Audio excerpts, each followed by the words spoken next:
our Quran, is the words of the wisest among us. On Judgment Day, we have nothing to fear. Everybody can be that holy book. This is what Alevism should be.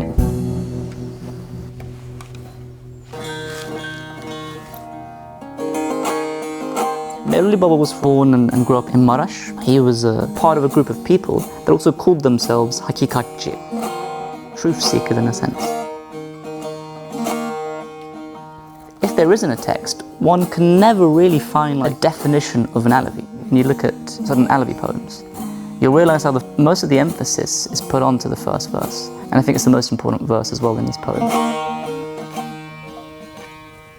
Ne hacıyız, ne hocayız, ne falcı, ne muskacıyız.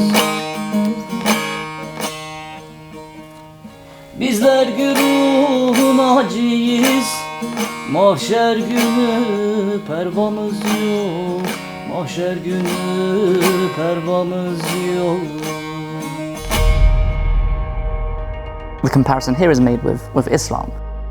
We're not of typical person of religion to talk about or spread their religion, dictating certain rules. And Meluli Baba is saying, okay, look, I mean, people see me in a particular way.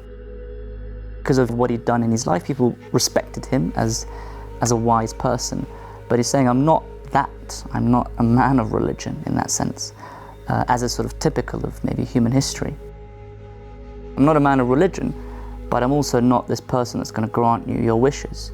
Because, I mean, regardless of the fact that, say, in the Middle East you have these very clear sort of and strict religions, people are still quite superstitious. A lot of the superstition doesn't even fit into those religions. Meluli Baba is, of course, somebody who is a representative of the Alevi faith, of the path, but he's doing it, you know, without having to do it. The easiest way to teach someone is not to tell them what the truth is. It's to sort of in some way tell them that it's interesting enough for them to want to learn it on their own. He's saying, I'm not the person who's going to tell you how to behave. I'm not going to be like that man of religion. Instead, what he says is, Bizler, güruh-u, naci'yiz, Mahşer, günü, pevramız yok. And so güruh-u, naci here links back to this idea of the first humans and purest version of these first humans, right?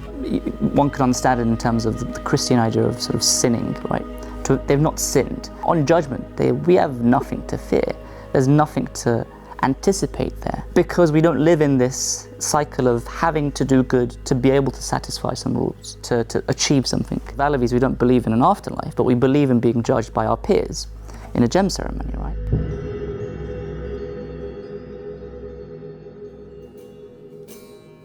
Our holy book, our Quran, is the words of the wisest among us. Kamil, sözü, kur'anımız, Hikmet, söyler, irfanımız, Hakikattir, erkanımız, yalan yanlış foyamız yok, yalan yanlış foyamız yok.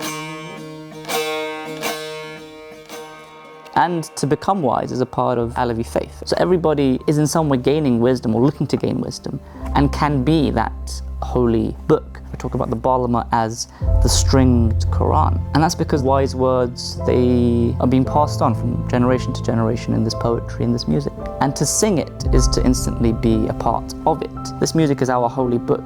It's not static, it's not unwavering, and it's not unquestionable, and it should be questioned, and it should be adapted as well to sort of our modern day experience of Alevism. One key unifying part of Alevism across history is this fact of not being stuck down by dogma, by Sharia in a sense, right? By laws. One thing about the poem maybe that you might realize is, like, if there isn't a text, one can never really find a definition of an Alevi. People shouldn't be sort of bogged down by definitions of Alevi, and maybe definitions in general. They're not as static as we'd sort of like to believe they are. There's one particular line which is important. Hakikattir, erkanımız. For us, hak has a particular meaning, right? So if hak is the truth, then hakikat is the truth that is being experienced, the truth that is being lived. To experience the truth is our ritual. There's some confusion sometimes about the Hakikattirs within the Alevi community. People might think that they are different in some way or have different views. They have the exact same beliefs as any Alevi that calls themselves a Kızılbaş or a Bektashi. In their poems as well, I mean, not in this one, but you'll see, or you can find poems by them where they'll talk about Ali in the same way as Shah Hatay does, or Pir Sultan. They talk about the exact same ideas. I guess their difference was they were, in a unique way, and in a very nice way, keeping alive the practice of muhabbet. Right? So they would have these gem ceremonies which were focused on just coming together and talking. And I think this is incredibly key. And it's key not just from the perspective of living Alevism, but I think it's key in terms of life as well. On our own, we can figure out some stuff about the world, yes. But how do we ever know what the conclusions we're arriving at, how sort of good they are? The only way we can know this is if we start interacting and discussing with other people. They develop and they nurture into something in discussion, in muhabbet. And that's what the Hakikattir were about. They were about discussing and muhabbet. Also remember, Alevism is not a religion where every week we have these rituals that you need to do to become an Alevi. I mean, first of all, it's also an ethno-religious identity. So people can identify as Alevi ethnically but not do anything. And that's easier to say to avoid any debate about ethnicity that comes from being Turkish, Kurdish, Armenian, or whatever. Alevism is described, even by academics today, as an ethno-religious identity. There's a lot of Jewish people that identify as Jew ethnically, but they're not in any way religious. That's the most common example. The key thing is always this. This isn't saying that every Alevi is like this, but it's saying that this is what Alevism should be. Meluli'yim özümüz bir, dostumuzla sözümüz bir. Yer içeriz, nazımız bir.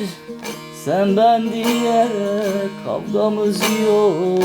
Sen ben diye kavgamız yok.